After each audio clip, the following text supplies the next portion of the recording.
Media docena. Está bien. Para empezar el día, ¿verdad? I remember that they would take us to work with them at the strawberry fields. I would always look forward going with my mom because I knew she was going to buy me a tamale for lunchtime.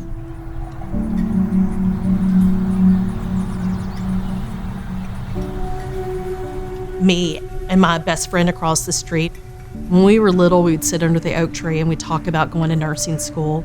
My mom was a nurse. Her older sister was in nursing school. So we talked about being roommates in nursing school and doing all of this fun stuff.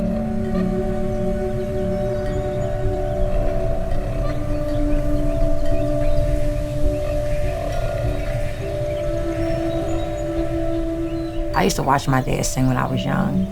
It amazed me. He could take it all the way up, high notes. And I used to always watch him and mimic him. I wanted to be an entertainer. I wanted that so bad.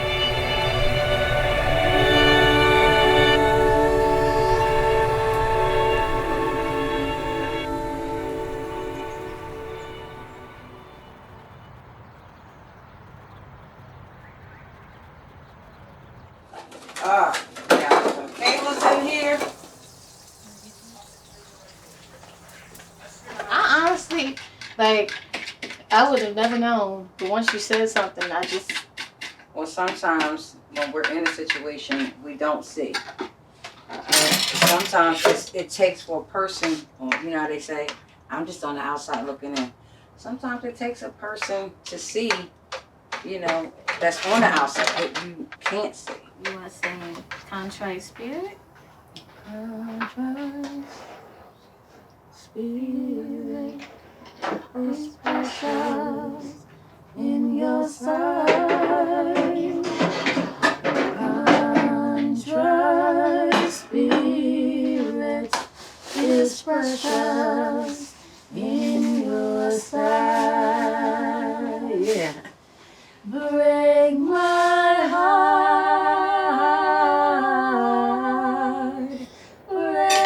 I developed very early. I always thought there was something wrong with me because, the little boys our age, they would approach my girlfriends at the time, but they never approached me. I felt ugly, not good enough, and it got me in a lot of trouble dealing with older men because that's where I was getting attention from. Break my heart.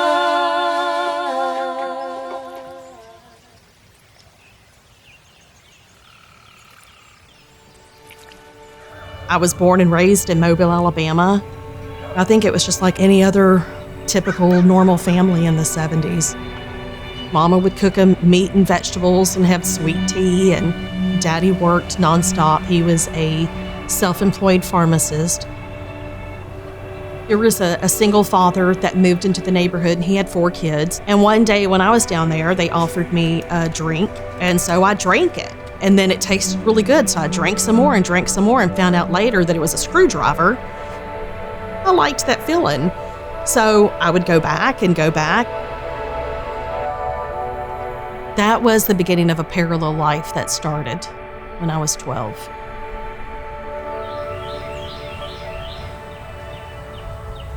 One day, when I was leaving to go home, the dad actually stopped me at that door and he stuck his tongue in my mouth, and I was 12. And his daughter, and I was pushing him away, and his daughter was coming through, and she pushed him against the wall, and she told me to go home and never come back. And so I thought I did something bad. I thought it was my fault.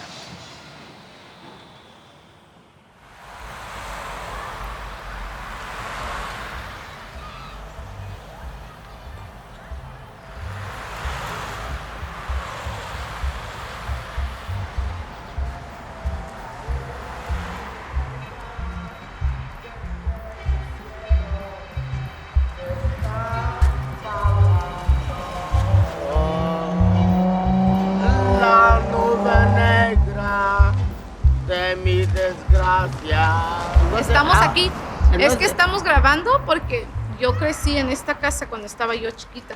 Oh, Viví estaba aquí a los chiquita. 3 años, hasta los 5. ¿Cómo se llama usted? Nayeli. Nayeli. Ajá. Qué bonito ajá. nombre. Muchas gracias.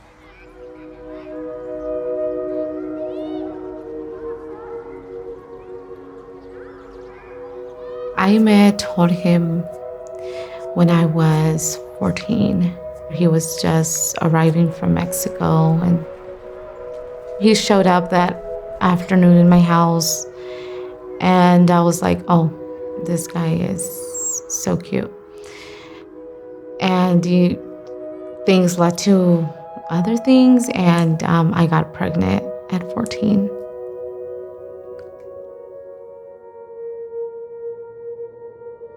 Break my heart so you can use me. There you go. Break my heart. Break my heart.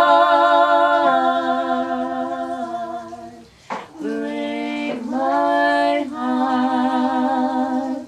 So you can use me. Right? So you're always going down.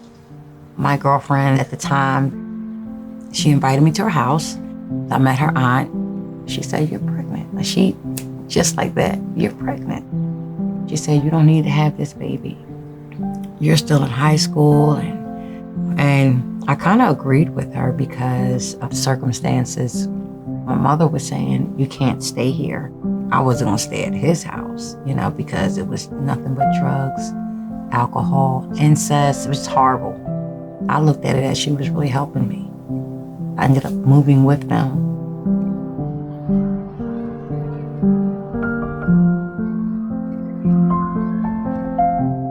This right here is a family reunion that we had in Auburn. So that's me and all my siblings and my 2 cousins. That was in front of my grandparents' house, and I must have been 4 or 5 years old there. When I was 14, my dad was diagnosed with leukemia. He died when I was 16. My best friend died when I was 17, and it was the best friend I've had since I was 4 years old. I think that was kind of like part of the catalyst of me going even deeper in drugs. I quit going to church, and I was very active in the youth group. There's just so many things in my life that happened in such a short period of time that I just didn't want to deal with. I didn't want to think about anything.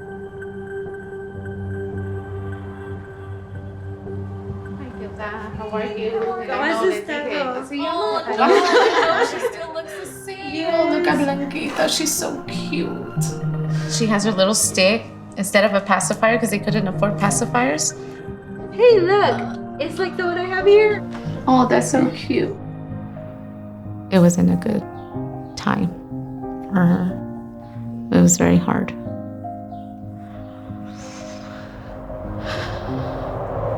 We were driving, and we stopped at a stoplight. She turned around and looked at me, and she said, "Hey, if I told you to have an abortion, will you have one?" And I didn't even think about it. And I said, "No." It was very hard for me to accept that I was having a baby at a young age.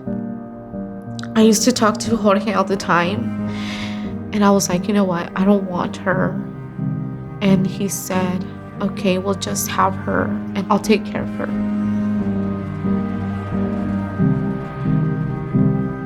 It was 7 months when I accepted her and that I learned to love her. I started calling her by Andrea. We would always talk to her, and she would just jump in my stomach. For 2 weeks that I knew that I was pregnant, I quit doing drugs, I quit smoking cigarettes, I quit drinking. And because I said, as long as I have this baby, I'm gonna take care of it. I don't know why I did that, because I knew I was still having an abortion. Some of my girlfriends, even at 14, had abortions. You got pregnant, you had an abortion. It was just like no big deal. I remember going in there and signing in the registration and sitting there, and I just felt like I wasn't really me anymore. I just felt like I separated from myself. They called me and I went back there, and when I was on the procedure room table, my feet are in the stirrups and the section's going on and the dilation, and when my baby was ripped out of the womb, I felt it. And I knew that instant what a mistake I had made. I didn't know how to express anything. And I just remember laying there and just crying, these silent tears coming down my face. I didn't understand why I felt this loss because none of my friends ever talked about it. And they never said how they felt or anything. I just wanted to disappear.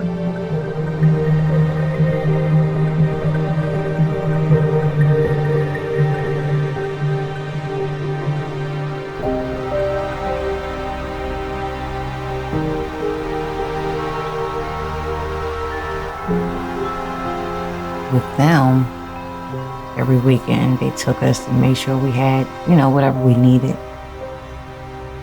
It was like, wow, they buying me clothes and they buying me shoes, and that was different to me.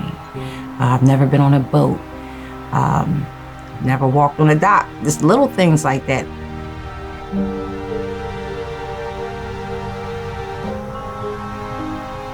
He did my procedure 2 o'clock in the morning. I remember lifting my head up and she just shoved my head right back down. That's all I remember.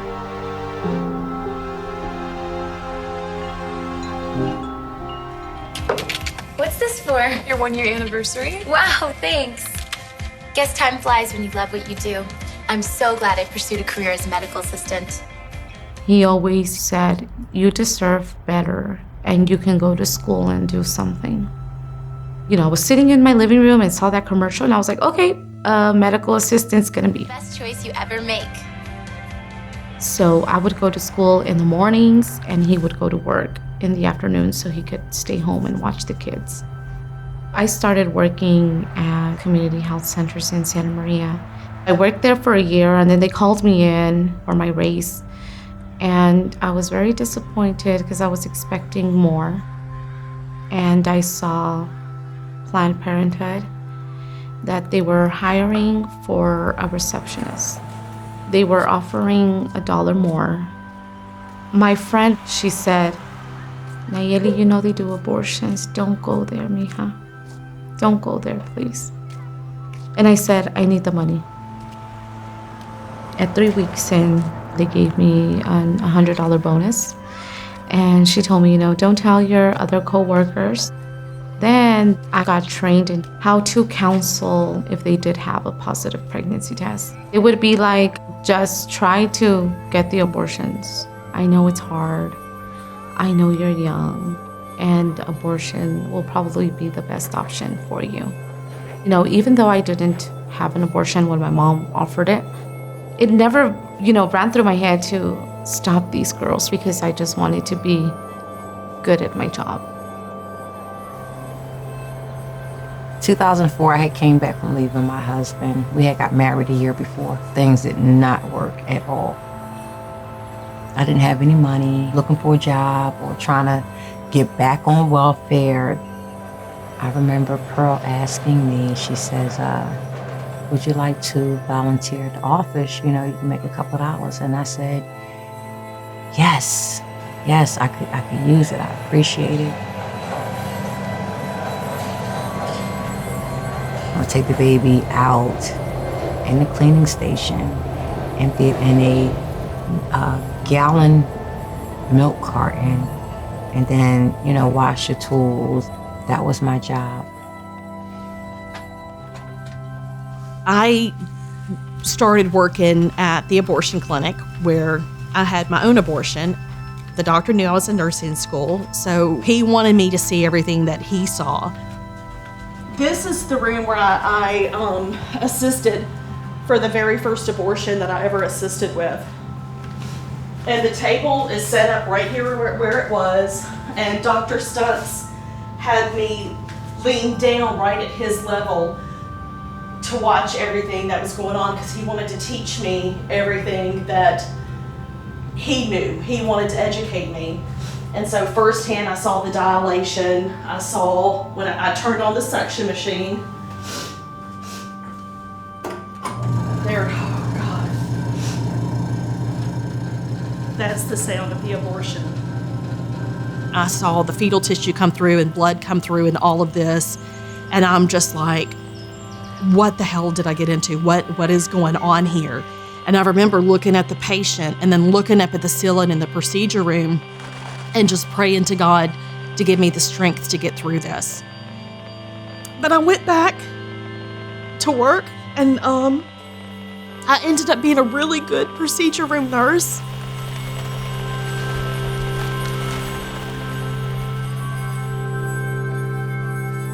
I had to tell myself I'm helping women. We're going to do this abortion. We're going to do X many procedures today and go in there and be ready.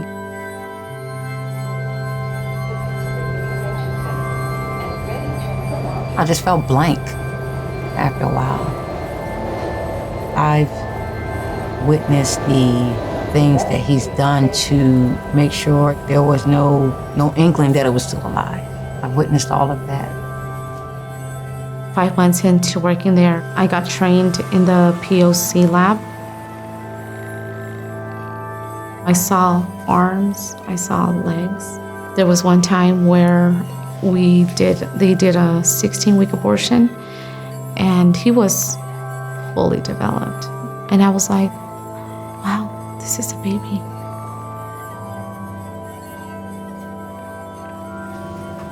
We had a table set up here, and I would get the plastic containers and open it and had a mesh in it that had the tissue. And I would have to take out the tissue, which is a baby, and I would piece it together to make sure everything was there. I come downstairs to start setting up, and he was there, her baby was there. And he was huge, big feet, big hands. He was big. I just lost it because just put him in a freaking bacon dish that was way too small for him.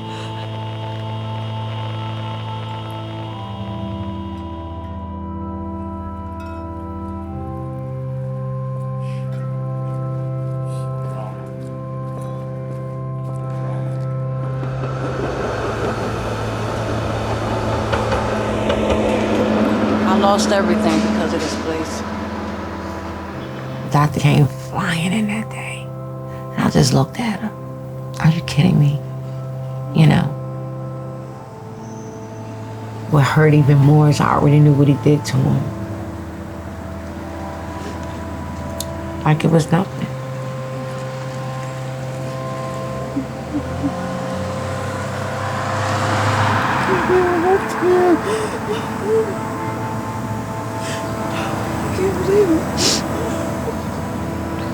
A full-grown baby. That's when I started praying for my exit out.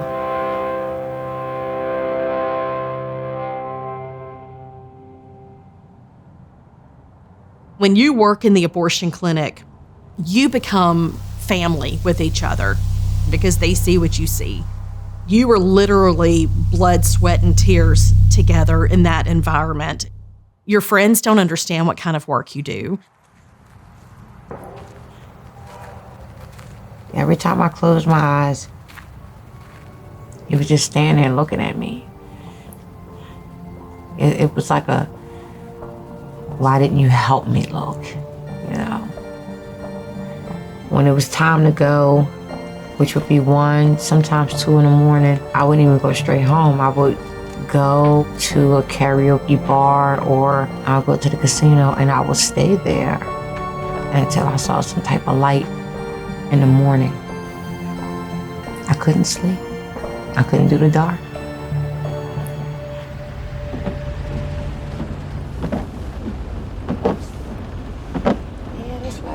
started to do karaoke and stay up till I saw some type of light in the sky approaching, some type of sunrise.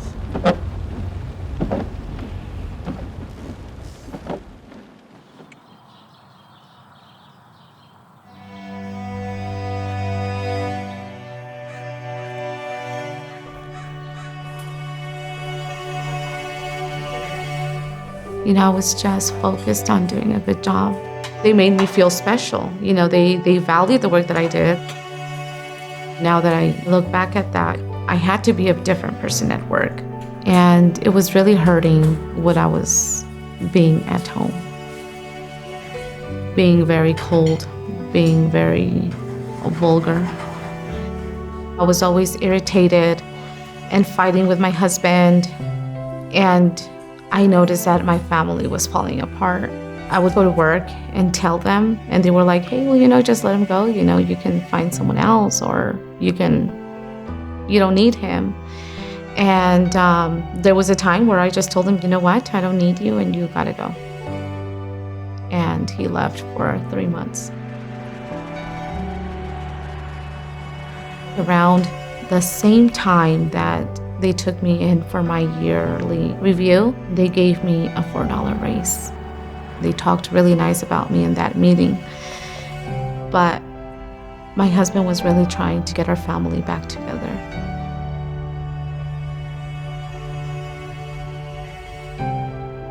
He went to this men's retreat. When I picked him up from the retreat, he looked different, and he smelled different, and he saw me different. And I was like, I don't know what they did to you. I don't know what they did to you in there.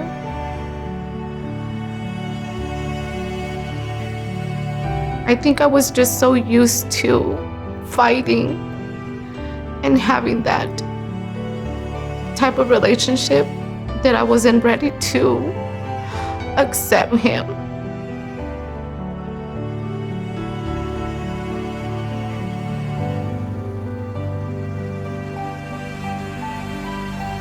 This one day we had a priest out there and another lady, and they walked off the sidewalk, which was against the protesting ordinance, and the administrator called the police. But she refused to sign the arrest papers. So me being so proudful of everything, I said, I'll sign them. So I stepped up and signed the papers, which meant that I had to be the one to go to court. I was the one interviewed. I was the one that had to testify. And the administrator did not like having all of that attention. And so it started kind of shutting me away from the family that we were in the clinic. And so I just decided if that's just the way life is going to be, I'm just going to go ahead and quit. And I left. I thought about my kids. I wanted them to grow with him. That's what, like, okay, you know, I gotta leave this place and be with him. And that's what made me walk out.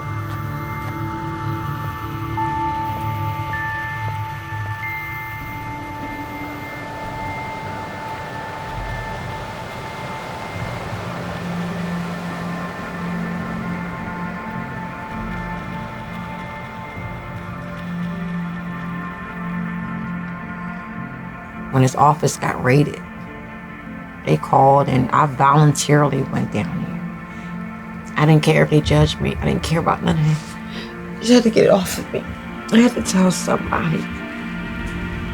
And of course they switched my words around, and I remember looking for a river, a lake, something just to drive it into. I remember that because it became too much. And this voice, you know, just pull over. And I pulled up. I just said to myself, like, you know, whatever they're gonna do, they're gonna do. And sure enough, they picked us up that next month, and I was at peace with it. I couldn't hurt nobody else. I couldn't hurt myself, so.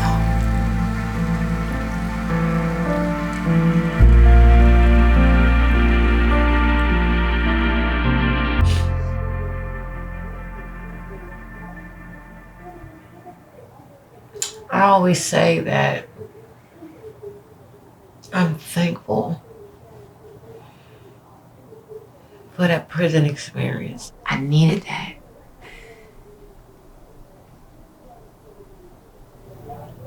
But when you've been stripped, from everything, your family,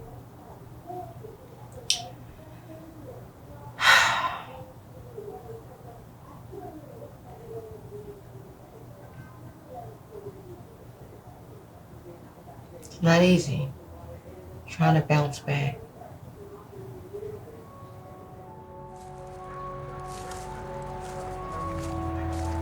When I came home, someone offered for me to talk to someone. I started telling them what I've done. I wasn't even thinking about how it would affect other people. They cut me off. I remember that they cut me off and they said, well, we have someone that we think could help you. And that's not about Abby, I just thought this was something I was going to have to carry and deal with the rest of my life. I didn't talk about it for a long time, and I was able to attend my first healing retreat in 2014. I discovered there was people just like me all over this country carrying this silent guilt that you can't share. I didn't think about it for 9 years. I was sitting down at my kitchen table and I told my husband, I still feel guilty of what I was doing at the abortion clinic. I confessed about it, I talked to my priest about it, but I still feel that I'm carrying that in my heart. Even if you work answering the phone, making the appointments, if you work in the POC room, if you're the custodial, if you're the recovery nurse, it still affects you. When I went to my first retreat in January, everything was just love. I felt that forgiveness.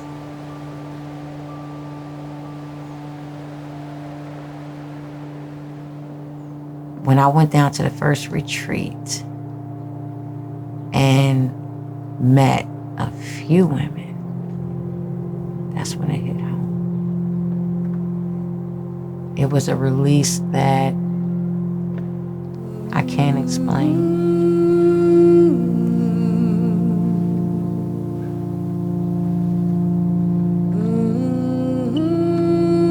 We all have something in common.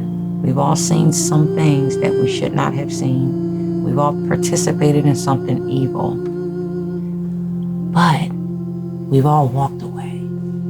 We've all chose light instead of darkness.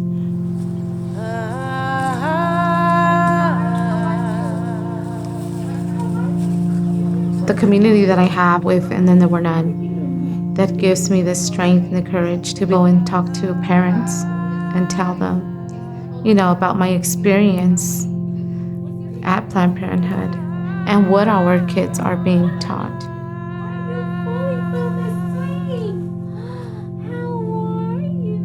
I used to help women get abortions, and now I help them choose life.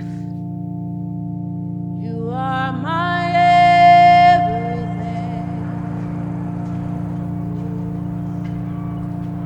And Then There Were None.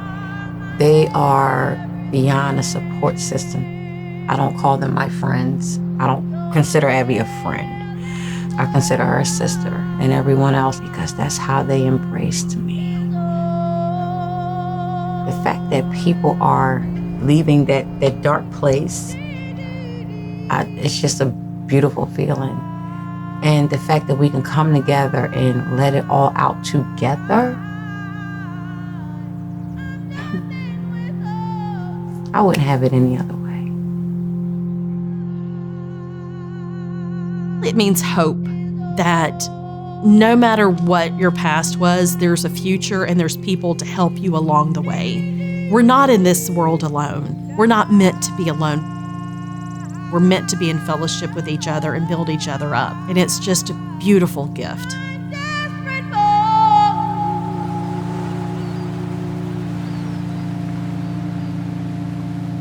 I can't bring back all those abortions that I assisted with. But I am never going to be silent.